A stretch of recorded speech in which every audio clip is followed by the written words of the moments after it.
As we approach the final stretch of this year, my mind stretches back to a gentle time and place in most of our lives, where this time of the year was a time of pure bliss and the perfect excuse for our imaginations to be limitless. It was about feeling the looming magic of Christmas that you could see on the streets, in the stores, and on TV. It was about the warmth of family and friends and the chilliness of that late autumn weather.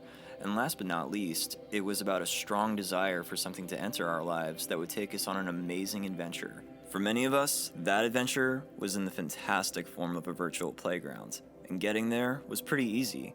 All you had to do was boot up a console, drop a disc in it, sit down on a comfy couch, put a controller in your hands, and get lost in what's on your screen. Whether it was on Christmas, your birthday, or for a special occasion, the chances are you opened up a gift that had a console in it at some point in your childhood. What console that most likely was depends on the time frame you grew up in. But today, I want to talk about the first console I was ever exposed to in my early childhood. The original PlayStation, or PS1 for short. The PS1 is seen as one of the most impactful console releases of all time, because of how much it quickly revolutionized the gaming industry with state-of-the-art graphics and gameplay. The leap from the early 90s to the mid-90s was enormous in terms of what gaming technology was capable of. Video game technology was evolving at a rapid pace, and developers were capitalizing on it with fresh faces like Rayman and Crash Bandicoot to make the most out of the PS1's advanced hardware. Even though I grew up pretty deep into the PS2 generation, I remember way back when my uncle brought a PS1 over to the apartment I lived in with my family when I was little, along with a copy of Crash Bandicoot and a baseball simulator called Triple Play.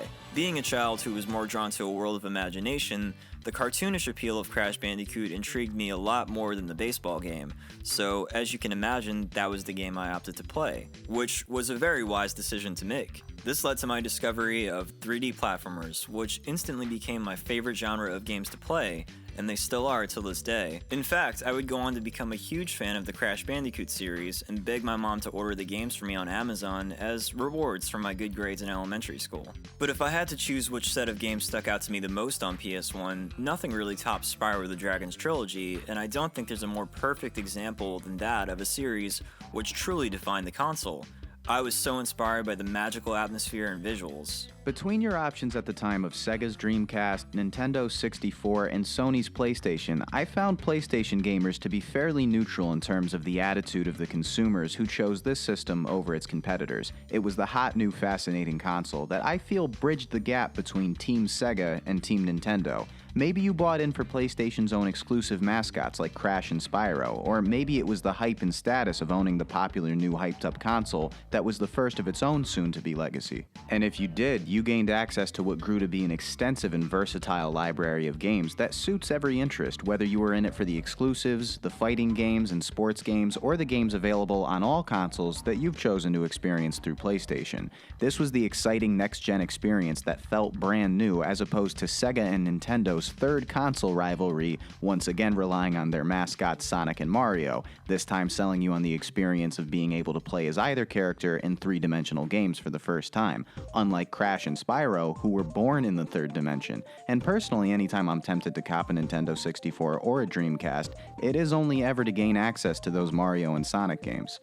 The PlayStation brand's selling point was certainly the growing number of unique and fascinating exclusive titles. Not only was it rivaling Nintendo and Sega in the platformer universe, but you had titles like Oddworld and Medieval that offered something original, bold, and innovative to the gaming industry. Medieval has an unforgettable, half-silly, half-spooky vibe that makes it such a charming experience to play, and the aesthetic of the first two Oddworld games was something so groundbreaking and artistic, with backgrounds that resemble eerily beautiful works of art. It's incredible to see that all these years later, and after long hiatuses, almost every major PS1 exclusive lives on and has been or is being updated for modern consoles. If that doesn't speak volumes about the broad appeal and impact they all had, I don't know what does. Crash and Spyro in particular are names that just about any person who is in tune with video games knows about. When you think of Crash, you think of those colorful linear levels and how difficult they are, but how rewarding it is to beat them. When you think of Spyro, you think of those majestic hub worlds and how fun it is to explore every vibrant stage you travel to.